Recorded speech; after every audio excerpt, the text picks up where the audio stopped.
કોંગ્રેસના પ્રતિનિધિ મંડળે ચૂંટણી પંચમાં રજૂઆત કરી છે।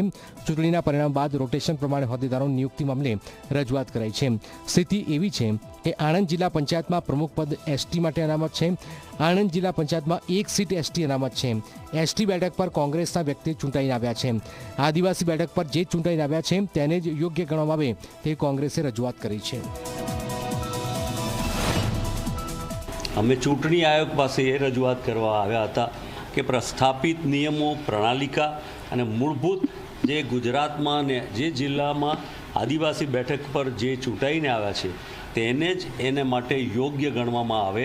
બીજા કોઈ વ્યક્તિને કોઈ બીજા અનધિકૃત રીતે એને ચૂંટી અને જિલ્લા પંચાયતના પ્રમુખ તરીકેની જવાબદારી ન આપવામાં આવે એ માટેની રજૂઆત કરવા માટે અમારા રવાણી સાહેબ, અમારા નટવરસિંહભાઈ અને બધા સાથેનું ડેલિગેશન આજે ચૂંટણી આયોગને મળ્યું હતું।